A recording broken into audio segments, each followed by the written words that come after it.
The summer of 2014 was supposed to be about freedom. I had just graduated from college, and before starting my first full-time job, I wanted one last adventure. My plan was simple: pack my car, hit the open road, and drive across a few states with nothing but music, coffee, and the thrill of not knowing where I'd end up. On the third night of the trip, I was somewhere between Oklahoma and Texas, far from any major city. The sun had long disappeared behind the endless horizon, and the two-lane road I was on stretched into blackness.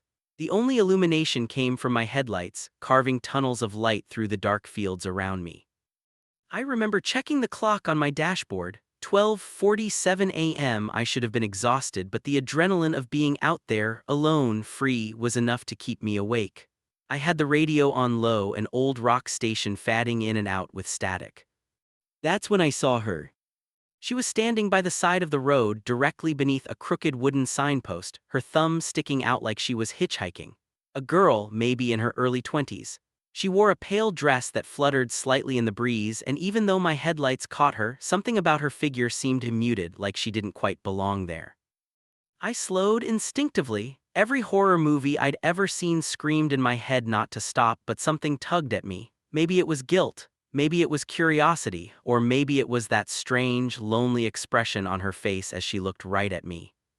When I pulled over, she didn't hesitate. She opened the passenger door and slid in silently. I remember the air grew noticeably colder the moment she entered. My car had been warm, cozy even, but now it felt like I had just rolled down all the windows. "Thanks," she whispered, her voice soft, almost fragile. "No problem," I said, forcing a smile. "Where are you headed?" She stared straight ahead, her hands clasped tightly in her lap. "South, just south." That was vague, but I nodded. "I'm going that way too." For a few minutes, we drove in silence. I kept sneaking glances at her. In the dim glow of the dashboard, I noticed her hair was damp, sticking to her neck like she had just come out of the rain. But outside, the night was bone dry. "Do you live around here?" I asked. Her lips curved slightly, but not into a smile, more like a memory tugging at her. "Not anymore." Something about the way she said it made me shiver. I tried again. "So, family waiting for you?" This time she turned to me slowly, her eyes locked with mine, and I swear I saw something I'll never forget, an emptiness like staring into a bottomless well. "They're gone," she said simply. I gripped the steering wheel tighter. The air inside the car seemed heavy, pressing against my chest. I wanted to roll down the window, but some instinct told me not to. The road ahead was empty, not a single car passed us, not even headlights in the distance. It was just me, her, and miles of darkness. After about 20 minutes, she suddenly spoke again. "Do you believe in ghosts?" Her voice was so calm, but it chilled me to the bone. I don't know," I stammered, trying to laugh it off. "I mean, not really, why?" She tilted her head, watching me carefully. "Because you picked one up." My heart skipped. I snapped my eyes to the passenger seat. It was empty. The pale girl in the dress was gone. The seatbelt dangled loose, the door was still shut, and the cold air that had filled the car was fading fast. I slammed the brakes and pulled over, my chest heaving. My headlights lit up the road ahead, but the shoulder behind me was empty. She wasn't there. I sat in silence, gripping the steering wheel, trying to convince myself I was just tired, hallucinating from the long drive. But then I noticed something. On the passenger seat lay a small, damp flower, crushed and wilted as if it had been pulled from a grave. I didn't sleep that night. I drove until the sun came up, and when daylight finally spilled across the horizon, I swore I'd never pick up another hitchhiker again. Still, sometimes when I'm driving late at night, I feel that same sudden chill in the air. And I swear in the corner of my eye, I catch the faint outline of a pale girl in the passenger seat. It was the winter of 2017, and I was driving through Nevada on my way to California. The desert has a strange kind of silence at night. Unlike forests or highways near cities, there's no hum of insects, no rustling of trees, no distant traffic, just emptiness. Vast, crushing emptiness. I had been driving for hours, and the fuel gauge on my dashboard was dropping dangerously close to empty. According to the GPS, the next town was still 70 miles away. I remember cursing myself for not filling up earlier when I had the chance. That's when I saw it. A neon sign flickered faintly in the distance. "Gas, open 24 hours." Relief flooded through me. I almost laughed. I hadn't seen a single sign of life for nearly an hour, and here was exactly what I needed. The station looked old, like it hadn't been updated in decades. A single pump stood under a rusted awning, its paint chipped and peeling. The building beside it was a squat brick structure with dusty windows and a single flickering fluorescent bulb above the entrance. I pulled up, cut the engine, and stepped out. The desert air was colder than I expected, sharp against my skin. The pump didn't have a card reader, so I walked inside. The bell above the door jingled as I entered. The inside smelled faintly of mildew and something sour like spoiled milk. The shelves were lined with products, but everything looked off. Soda bottles with labels I didn't recognize, bags of chips with faded logos I'd never seen before. Even the magazines on the rack seemed to be from another decade, 1970s hairstyles, outdated cars on the covers. Behind the counter sat an old man. His skin was pale, almost gray, and his eyes seemed clouded, like he was staring through me rather than at me. "Pump's ready," he said in a voice that was more breath than sound. I froze. I hadn't even told him what pump I was at. Forcing a smile, I nodded. "Thanks, how much is gas here?"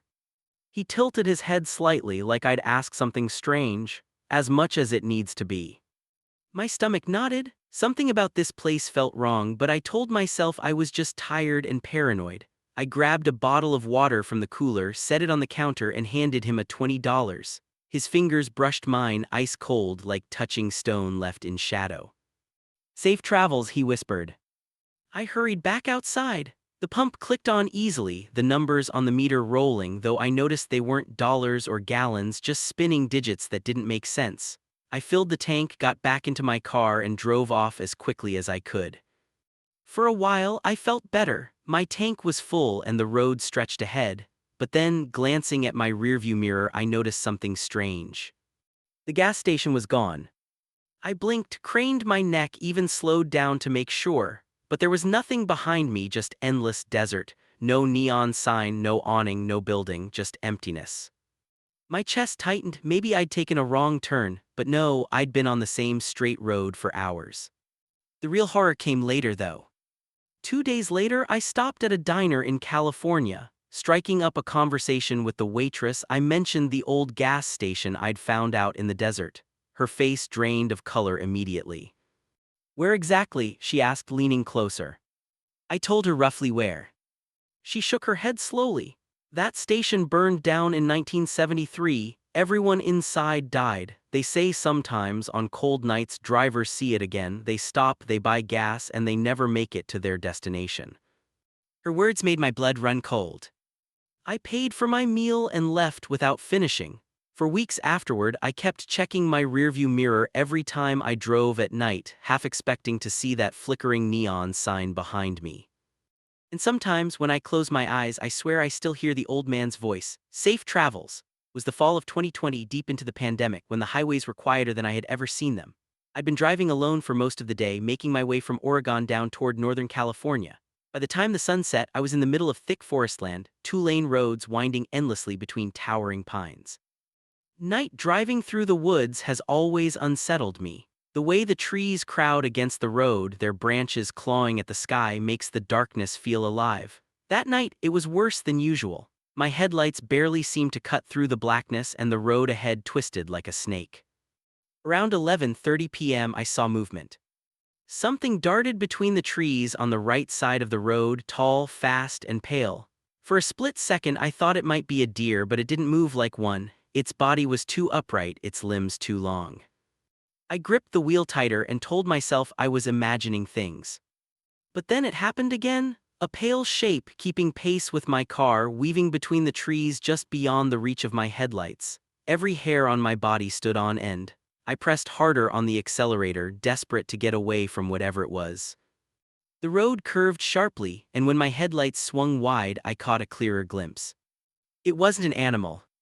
It was humanoid, tall, gaunt, with elongated arms that nearly touched the ground. Its skin was gray-white, stretched tight over bone. Its face? God, its face had no eyes, just a smooth surface where they should have been, and a mouth that hung open, too wide, as if frozen in a silent scream. I nearly lost control of the car. My tires screeched against the asphalt as I swerved back into my lane, my heart hammering. When I dared to glance back, the figure was gone. For the next few miles I tried to conv.